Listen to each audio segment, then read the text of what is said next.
अब मैत्रेय जी भक्त श्रेष्ठ ध्रुव की कथा सुनाते हुए कहते हैं, स्वयंभुव मनु और महारानी शतरूपा के 2 पुत्र उत्पन्न हुए, प्रियव्रत और उत्तानपाद। उत्तानपाद के 2 रानियां थीं। बड़ी रानी का नाम सुनीति और छोटी का नाम सुरुचि था। सुरुचि का पुत्र उत्तम एक दिन महाराज की गोद में बैठा हुआ था। महाराज उसे प्यार कर रहे थे। तभी सुनीति का पुत्र ध्रुव वहाँ जा पहुँचा। उसने भी महाराज की गोद में बैठने की इच्छा की। ध्रुव को महाराज की गोद में बैठने का यत्न करते हुए देखकर सुरुचि ने अत्यंत डाहपूर्ण ढंग से कहा, ऐ नादान बालक, तुझे ये नहीं मालूम कि तूने मेरे गर्भ से जन्म नहीं लिया? तू राजा का पुत्र है, इससे क्या हुआ? तूने मेरे गर्भ से तो जन्म नहीं लिया, इसलिए तू राज सिंहासन में राजा की गोद में बैठने का अधिकारी नहीं। अत्यंत तिरस्कारपूर्ण ढंग से सुरुचि कहती है, तपसाराध्य पुरुषम तस्यो अनुग्रहेण मे गर्भे त्वं साधयात्मानं यदीच्छसि नृपाशनम।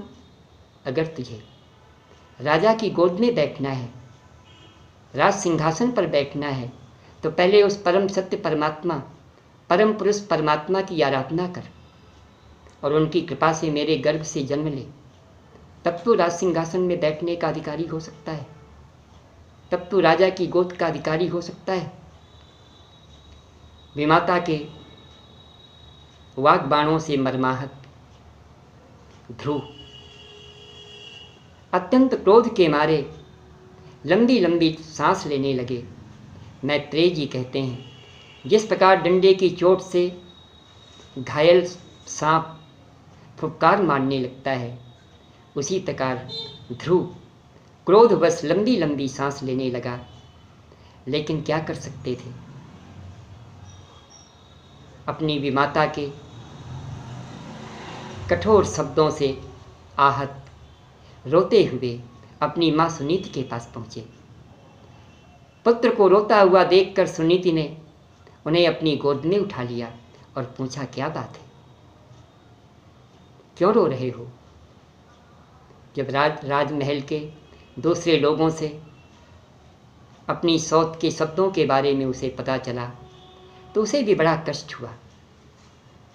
एक माँ अपना अपमान, अपना कष्ट बर्दाश्त कर सकती है, सहन कर सकती है, लेकिन अपने पुत्र का अपमान बर्दाश्त नहीं कर सकती। फिर भी अपने 5 वर्ष के पुत्र अबोध बालक ध्रुव को समझाती है और समझाते हुए कहती हैं, सुनीति, माँ मंगलम तात परेषु मनस्था भुंक्ते जनो यत पर दुख दस्तत। बेटा, दूसरे के प्रति किसी भी प्रकार की अमंगल की कामना मत कर। जो लोग दूसरों को कष्ट देते हैं, उन्हें उसका फल स्वयं भोगना पड़ता है। सुनीति आगे कहती हैं, सत्यम सुरुच्या भीतम भवान में यद दुर्भगाया उदरे गृहीता। सुरुचि ने सत्य ही कहा है। तूने मुझ अभागन मंदभागिनी के गर्भ से जन्म लिया है। मेरे ही दूध को पीकर तू पला है। मैं वो अभागन हूँ, मंदभागिनी हूँ, जिसे महाराज, पत्नी तो क्या, दासी भी कहने में जिन्हें लज्जा आती है। लेकिन तू चिंता मत कर, तो उस परम सत्य परमात्मा की शरण में जा। उस परम सत्य परमात्मा जो कर्तुम अकर्तुम अन्यथा कर्तुम समर्थ हैं, सब कुछ कर सकते हैं, तो उन्हीं के चरण कमलों का आश्रय ले और अपने 5 वर्ष के बालक को परमात्मा का, भगवान का भजन करने की सत प्रेरणा देती हुई कहती हैं, अनन्य भावे निज धर्म भाविते मनस्य वस्थाप्य भजस्व पुरुषम। तो उस परम सत्य परमात्मा की शरण में जा, अपने मन से सारा चिंतन छोड़कर, दूसरों का चिंतन छोड़कर, सारी बातों को छोड़कर उस अपने मानस पटल पर उस परमात्मा का दर्शन कर, उनका भजन कर। वह सर्वक्षम है, सब कुछ करने में सक्षम है और वह तेरी सभी इच्छाओं की पूर्ति करेंगे, तेरा कल्याण करेंगे, तुझे सर्वोच्च पद प्रदान करेंगे। माँ के इन शब्दों को सुनकर ध्रुव ने अपने पिता का नगर छोड़ दिया, वन की तरफ प्रस्थान किया। मार्ग में नारद जी से मुलाकात होती है। नारद जी ने जब उस 5 वर्ष के बालक को वन की तरफ जाते हुए देखा तो उन्होंने कहा, तुम कहाँ जा रहे हो? ये अवस्था खेलकूद की होती है, इसमें मान और अपमान का कोई मतलब नहीं होता है। और वो परम सत्य परमात्मा के दर्शन, भगवान के दर्शन इतना आसान थोड़ा है। बड़े बड़े महात्माओं को, बड़े बड़े संतों को, बड़े बड़े योगी जनों को जन्म जन्मांतर तक प्रयास करने के बावजूद भी उनके दर्शन सुलभ नहीं होते। तुम्हें उनके दर्शन नहीं होंगे, तुम घर लौट जाओ। बहुत प्रयास किया लेकिन ध्रुव जी नहीं माने। ध्रुव जी ने कहा, भगवान मैं अल्प बुद्धि हूँ, मेरी इस अल्प बुद्धि में आपका उपदेश नहीं ठहरता, बस मुझे कृपा करके उस परम सत्य परमात्मा को प्राप्त करने का उपाय बताइए, मार्ग बताइए। जब नारद जी समझ गए ये नहीं मानेगा, तब उन्होंने कहा, भगवान वासुदेव ही इसका उपाय है और पास में ही मधुवन है, यमुना जी के तट पर अवस्थित मधुवन को तू जा, वहाँ श्रीहरि का नित्य निवास है। और उन्होंने एक मंत्र दिया ध्रुव जी को, ओम नमो भगवते वासुदेवाय।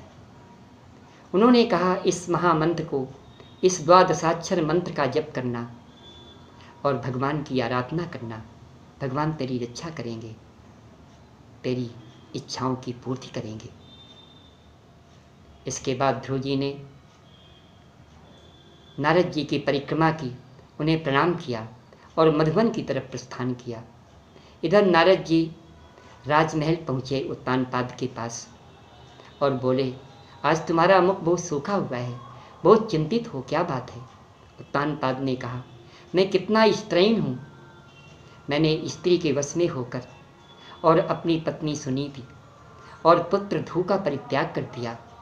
सुना है वो वन को चला गया है, किस अवस्था में होगा, किस हालात में होगा, कहीं वन के जानवर उसे न खा जाएं, मुझे बड़ी चिंता हो रही है। तब नारद जी ने समझाया, तुम्हारे पुत्र की रक्षा भगवान करेंगे, तुम उसकी चिंता मत करो, वह परम पद को प्राप्त करके ही लौटेगा। इस प्रकार समझा करके नारद जी चले गए। ध्रुव जी मधुवन पहुँचे और यमुना जी में स्नान करके और आसन लगा करके और भगवान की आराधना करने लगे। नारद जी ने जो उपदेश दिया था, जो महामंत्र दिया था, ओम नमो भगवते वासुदेवाय, उसी का जप करते हुए भगवान की आराधना करने लगे, भगवान का भजन करने लगे। जीवन निर्वाह के लिए प्रथम मास में 3-3 दिन में कैथ और बेर का सेवन करते हैं, दूसरे मास में, दूसरे महीने में 6-6 दिन में सूखे पत्ते खाते हैं, तीसरे महीने में 9-9 दिन में केवल जल पीते हैं, चौथे महीने में 12-12 दिन में केवल वायु का सेवन करते हैं और 5वें महीने में ध्रुव जी ने श्वास को जीत लिया और अपनी श्वास को का अवरोध करके, सांस को रोक करके एक चरण, एक पैर के बल खड़े हो गए और संपूर्ण मन को उस परम सत्य परमात्मा के चिंतन में लगा दिया। तीनों लोग कांपने लगे। सभी जीवों के श्वास प्रश्वास रुक गए। तभी सभी लोकपाल देवता भगवान के पास पहुँचे। भगवान ने कहा, मुझे सब मालूम है, तुम लोग चिंता मत करो, मुझे अब अपने भक्त को दर्शन देना है। भगवान गरुड़ पर सवार होकर और ध्रुव जी के पास पहुँचते हैं। थोड़ी देर के लिए ध्रुव जी भगवान की जिस झांकी का चिंतन कर रहे थे, भगवान ने उसको अंतर्हित कर दिया। घबरा करके ध्रुव जी ने आंखें खोली। तभी भगवान का वही स्वरूप जिसका वो चिंतन कर रहे थे सामने दिखाई दिया। ध्रुव जी प्रेम विह्वल होकर जमीन में लेटकर भगवान को प्रणाम किया।